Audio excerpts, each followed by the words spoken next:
Bien, y en la dura carrera por hacer frente al nuevo coronavirus, investigadores británicos informaron sobre la efectividad de la dexametasona para reducir la mortalidad de los contagios por COVID-19.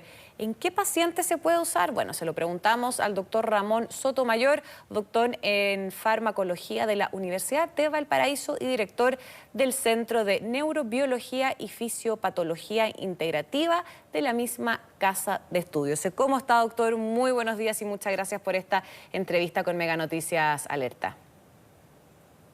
Buenos días, Florencia. Muchas gracias. A ver, doctor, si primero nos puede contar un poco para poner en contexto cómo funciona finalmente este fármaco. La dexametasona es un fármaco clasificado como glucocorticoide. Es un fármaco muy potente como antiinflamatorio. Ha sido utilizado por muchos años ya en nuestro país y en el mundo entero. Y de hecho ha sido utilizado para algunas afecciones respiratorias, como por ejemplo cuadros asmáticos, bronquitis obstructiva, neumonía, etc. Y lo interesante del estudio que usted mencionaba es que se pudo estandarizar su uso en pacientes que estaban con complicaciones respiratorias graves por COVID-19, dando resultados muy buenos específicamente en pacientes que estaban con ventilación mecánica y aquellos que tenían requerimientos de oxígeno. Claro, doctor, acá es importante, creo que mencionar, porque usted dice, es sumamente efectivo, porque según este estudio, este medicamento logró reducir un tercio las muertes de los pacientes que estaban conectados a respiradores, pero además se logró reducir un quinto las muertes de los pacientes de quienes necesitaban oxígeno, pero que justamente no habían llegado hasta esa situación tan extrema de ventiladores, ¿o no? Es solamente para hacer hincapié en ese tema. Sí, exactamente. Esos fueron sus resultados más potentes desde el punto de vista del estudio clínico en reducir la mortalidad en esas dos condiciones. Y de hecho, además, no fue efectivo, porque eso es importante mencionarlo, en pacientes que no requerían asistencia respiratoria por ventilación mecánica o por suplemento de oxígeno. Entonces, es un fármaco que demostró, yo diría, dos cosas. Una, el tipo de paciente que lo requiere, y lo otro también el protocolo de uso. Es decir, ellos pudieron estandarizar un protocolo de uso de 6 miligramos al día por 10 días, y eso es bajo ese protocolo obtuvieron los resultados que ustedes mencionaron. Claro, doctor, y usted mencionaba a las personas que no es para todos, no es para todos los pacientes, pero ¿hay alguna contraindicación respecto a qué pacientes no pueden recibir este medicamento? Bueno, este medicamento, al ser utilizado hace tanto tiempo, ya su perfil de seguridad se conoce por parte del cuerpo médico. Es un medicamento que solamente se puede dispensar y se puede bajo prescripción médica. Y por ende, en particular, y eso para que quede bien claro, en este estudio, la eficacia que usted mencionaba de disminuir la letalidad fue en los pacientes hospitalizados. Esto lo menciono porque es muy fácil que la gente que esté escuchando puede creer que ir a la farmacia a comprar este medicamento y empezar a utilizarlo. Claro. ¿Y por qué es recomendable que cualquier persona lo ocupe si no tiene una supervisión médica? Es porque este fármaco, al ser muy potente y ser muy parecido a una hormona que nosotros producimos en nuestro cuerpo, puede afectar, entre muchas cosas, por ejemplo, los niveles de glucosa en la sangre, y eso puede ser complicado para un paciente diabético, y también puede afectar los niveles de sodio y de agua que tenemos nosotros en nuestro cuerpo, y eso también es complicado para un paciente hipertenso. Entonces, no es un fármaco que deba ser utilizado sin supervisión. Claro, doctor, y también para dejar en claro, es un medicamento que no es precisamente para tratamientos preventivos, ¿no?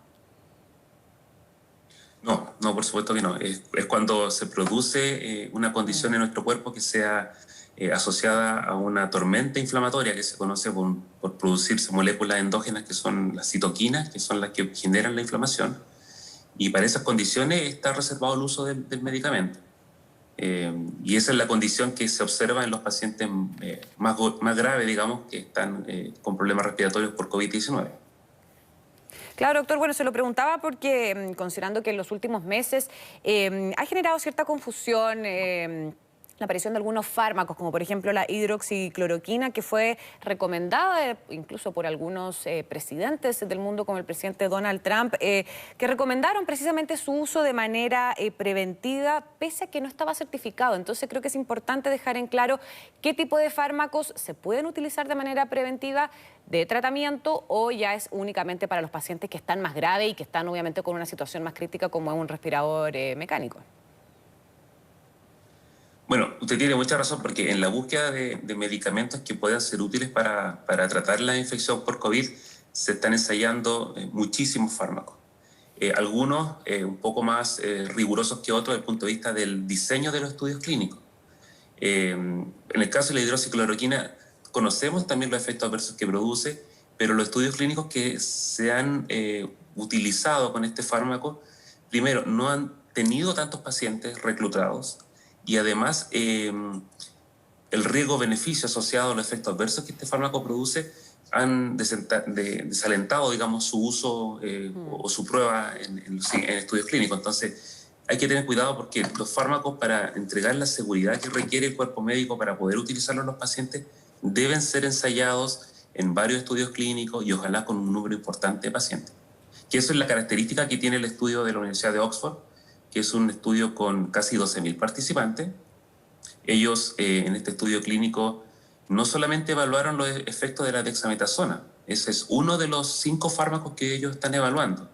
Lo que pasa es que con dexametasona es el primer, parte de este estudio, el primer brazo de este estudio, que pasó a fase 3 y que ya arrojó resultados significativos.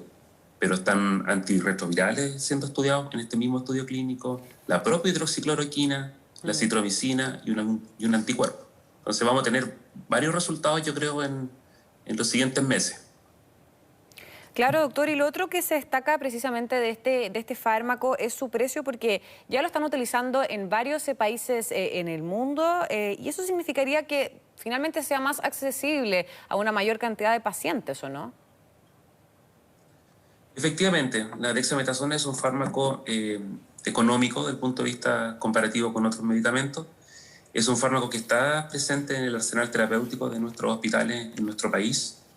Sin duda hay muchos médicos que ya lo están utilizando para tratar a pacientes infectados por COVID y ahora con este estudio clínico van a tener evidencia científica significativa, digamos, de cómo utilizarlo, en qué dosis utilizarlo y por cuánto tiempo utilizarlo para poder implementarlo en pacientes que estén infectados en Chile, digamos, y que estén graves.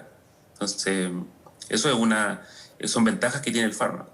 Y como le mencioné también anteriormente, el cuerpo médico también ya conoce parte importante de los efectos adversos que tiene este medicamento, entonces también hay estrategias clínicas para poder contrarrestar parte importante de sus efectos adversos. Justamente sobre eso le quería preguntar, doctor, ¿este fármaco tiene efectos secundarios? Sí, todos los fármacos... ¿Cómo cuáles? A ver que si nos puede son indicar cuáles son. Bueno, tiene efectos secundarios de alta frecuencia que tienen todos los fármacos, que son principalmente los que se asocian a problemas gastrointestinales, ¿no es cierto? Todos los medicamentos tienen efectos adversos en ese sistema. Pero además también puede, como les mencionaba, generar una mayor reabsorción de sodio y mayor reabsorción de agua, que eso se traduce en un aumento de volumen y un aumento de la presión arterial.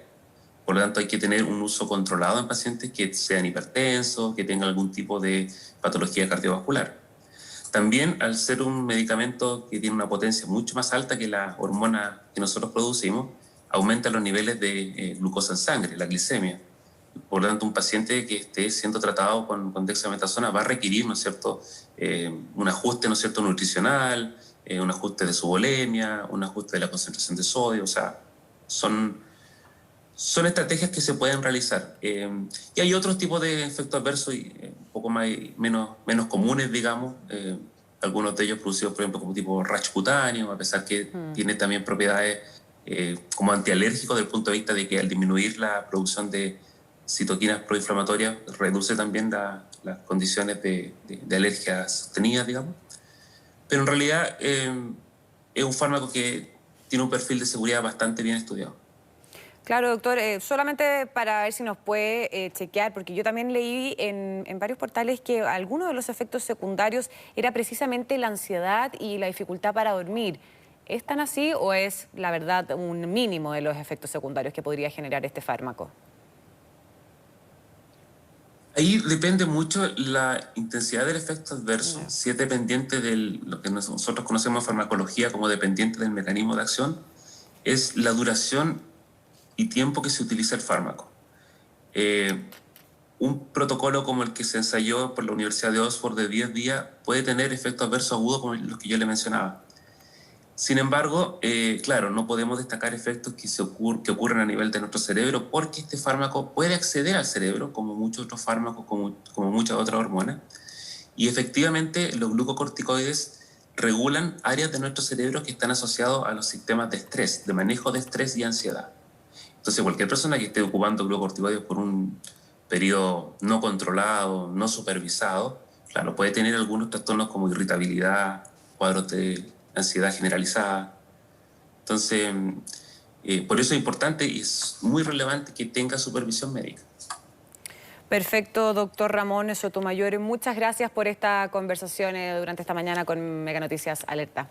Que tenga una gran mañana. Muchísimas gracias por su tiempo. Nos vemos. Gracias, hasta luego.